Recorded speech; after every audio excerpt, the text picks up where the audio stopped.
ओम शांति छोटे। ओम शांति भैया। छोटे शुरू करें आज की मुरली की पॉइंट्स। भैया मैं तो रेडी हूँ, सुना दो। छोटे आज बाबा ने बोला कि आज का जो मुरली का गीत था वो था भोलेनाथ से निराला कोई और नहीं। तो बाबा ने कहा ये भक्ति मार्ग का गीत सुना, भक्त इस गीत के अर्थ को नहीं जानते। तुम भगवान के बच्चे बने हो, भगवान रक्षक है भक्तों का, तुम भी बच्चे रक्षक हो भक्तों के। लेकिन भक्तों को रक्षा किन चीजों से करना है, कौन सी आफत है जो भगत रक्षा के लिए भगवान को बुलाते हैं। तो बाबा ने कहा भक्तों को रावण का बहुत दुख है, दुनिया में बहुत दुख ही दुख है। भोलानाथ को याद करते हैं क्योंकि वह भक्तों को छुड़ाता है, वो गीत गाते हैं भोलानाथ रक्षक है। तुम बच्चे जानते हो भोलानाथ शिव बाबा ही बिगड़ी को बनाने वाला है।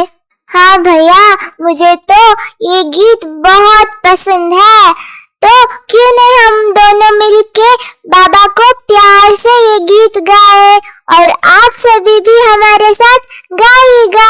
हाँ छोटे, बहुत अच्छी आइडिया है, ये तो मुझे भी बहुत पसंद है। चलो बाबा के लिए 2 लाइन अर्पण करते हैं।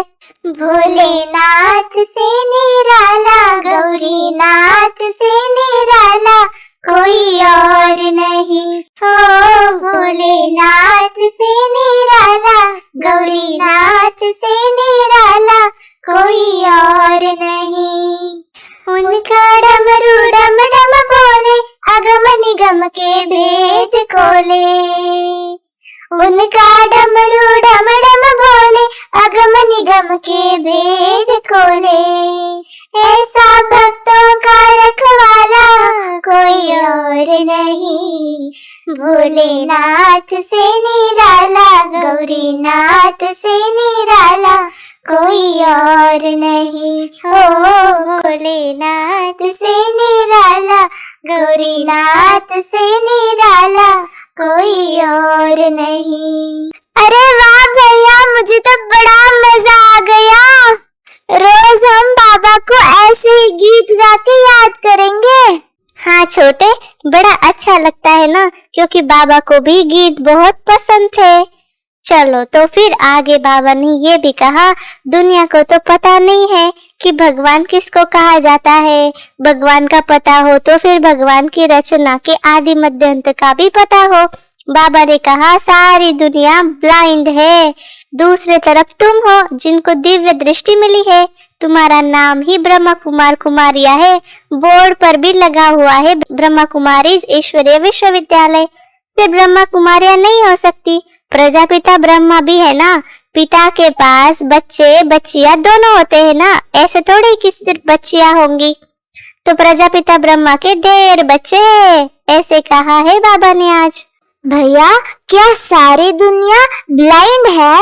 तो उन सभी को हमें चश्मा देना होगा, नहीं तो देखेंगे कैसे? और बाबा ने हमें तो दिव्य दृष्टि दे दी है, तो हम भूत भविष्य और वर्तमान को क्लियर से देख सकते हैं। तो मुझे मेरा फ्यूचर क्या है ये भी नहीं दिखता। सतयुग में मैं क्या बनूंगा इसका भी मुझे एक्यूरेट पता नहीं है। तो ये कैसी दिव्य दृष्टि है भैया? क्या आपके पास भी दिव्य दृष्टि है? तो इसका मीनिंग क्या होता है ये आप मुझे समझाना।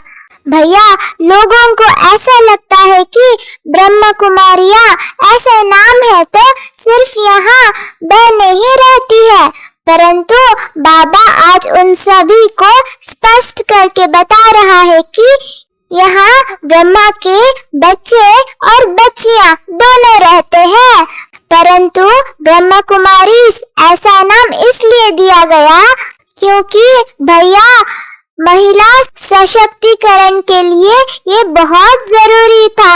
उन दिनों में तो महिलाओं को बिल्कुल भी स्थान मान कुछ नहीं देते थे, और आज भी वर्ल्ड में ये एक ही संस्था है जिसको महिलाएं चलाती है।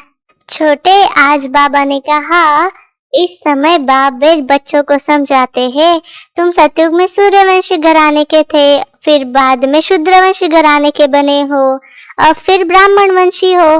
तो सर्वोत्तम कुल है ब्राह्मण। तो अभी हम ईश्वरीय कुल के हैं और बाबा के पास आते हैं तो बाबा पूछते हैं किसके पास आए हो, तो कहते हैं बाप के पास। तो बाप दो है, एक लौकिक दूसरा पारलौकिक। सभी का बाप शिव एक ही है, सभी आत्माओं का एक ही बाप है। तुम्हारी बुद्धि में यह ज्ञान टपकता रहना चाहिए, हम एक बाप के बच्चे हैं। भैया, और ब्रह्मा बाबा हमारे बाबा नहीं है क्या? ब्रह्मा बाबा को कहाँ छोड़ दिया?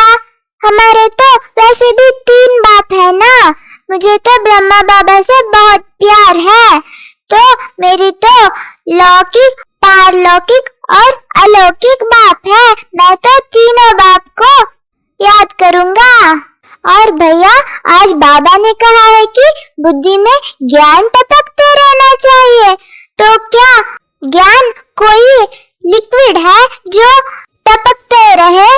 जब बारिश आती है तो छत से पानी टपकती है। तो क्या हम बुद्धि में होल बनाए जिससे ज्ञान रूपी पानी टपकता रहे? तो बुद्धि में कैसे होल बनाए? बुद्धि कहाँ रहती है? छोटे, आज बाबा ने कहा इस कलयुग में तो आयु बहुत छोटी रहती है। छोटी आयु में ही बैठे बैठे अकाल मृत्यु हो जाती। तुम काल पर विजय पाते हो, वह काल कभी खाता नहीं है। अकाले कब शरीर नहीं छूटता, तो शरीर छोड़ने के समय तुम जानते हो बाबा ने कहा अब यह शरीर बूढ़ा हुआ, इनको छोड़कर नया लेना है। शरीर छोड़ने समय भी बाजे बजते हैं, जन्म लेते समय भी बजते हैं, वह रोने की बात ही नहीं होती। तो ऐसे बाबा ने आज बताया है कि शरीर कैसे छोड़ते हैं और कलयुग में और सतयुग के शरीर छोड़ने में क्या अंतर होता है। भैया, यहाँ तो इस दुनिया में काल है। किसी भी आयु में, छोटी या बड़ी आयु में काल खा जाता है, मृत्यु आ जाती है। भैया, काल तो यमराज को कहा जाता है और यमराज भैंस पर बैठ के आता है। तो हमें भैंस से दूर रहना चाहिए भैया।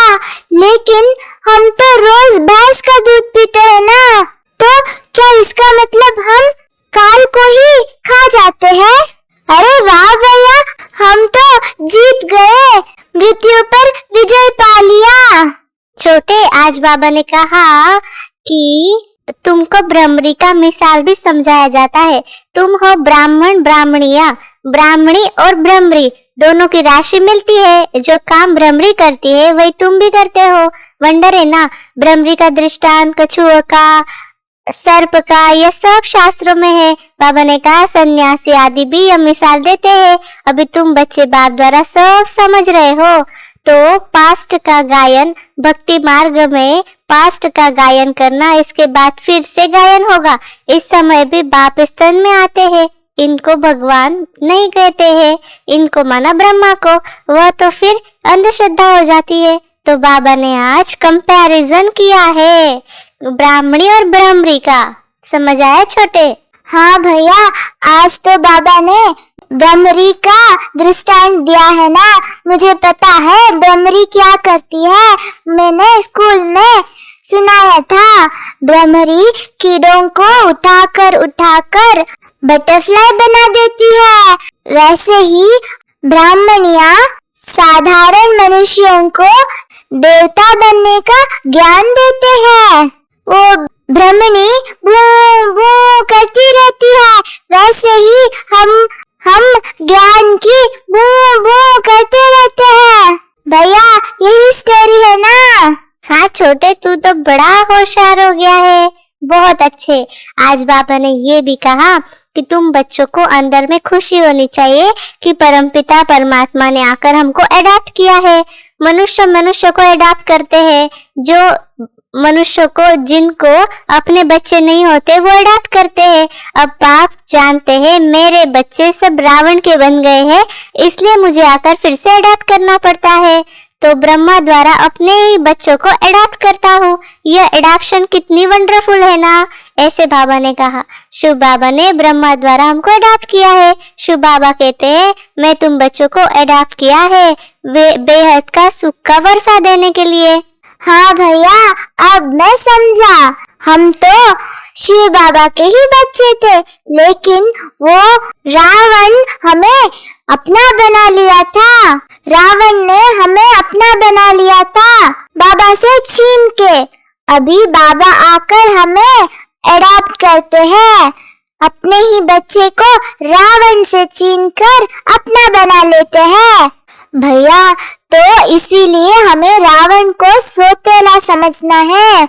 अभी हम बाबा के बने हैं तो वो रावण फिर से आके हमें तंग करता है, अपना बनाने के लिए कोशिश करता है, लेकिन हमें रावण से बिल्कुल दुश्मनी रखनी है, उससे दूरी बना के रखनी है।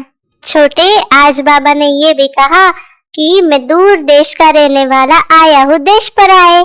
तो बाबा कहते हैं इस अंतिम जन्म मेरे कारण पवित्र बनो तो पवित्र दुनिया के मालिक बनेंगे। सिर्फ मुझे याद करो और पवित्र बनो। अल्फ को याद करो तो बेबादशाही तुम्हारी है। यह सहज राजयोग सहज राजाई है। देखो भैया, आज बाबा दो गाने याद कर रहा है। एक तो भोलेनाथ से निराला और दूर देश का रहने वाला, आया देश पर आए। ये भी एक गीत है ना भैया। देखो शिव बाबा कितना संगीत प्रेमी है, क्योंकि संगीत में भावनाएं होती है ना। छोटे, तो आज बाबा ने ये कहा कि सपूत बच्चे वह जो माता पिता को फॉलो कर तख्त नशीन बने। पुरुषार्थ तो खूब करना चाहिए, बाप को खूब याद करना है, ऐसे बाबा ने कहा। सहयोग की शक्ति से असहयोगियों को सहयोगी बनाने वाले हम बाप समान परोपकारी है। लास्ट में बाबा ने कहा छोटे, क्रोध का कारण है स्वार्थ व ईर्ष्या, यही चिड़चिड़ीपन की जड़ है। पहले इसे समाप्त करना है हमें। अच्छा, ओम शांति। अच्छा भैया, क्रोध का कारण स्वार्थ और ईर्ष्या होती है। मैं तो समझता था कि जब भी मेरी सहन शक्ति खत्म हो जाए तो मुझे क्रोध आ जाता है।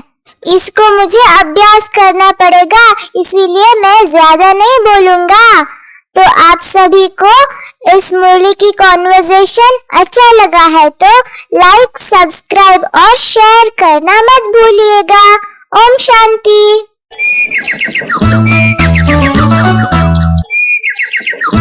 Thank you.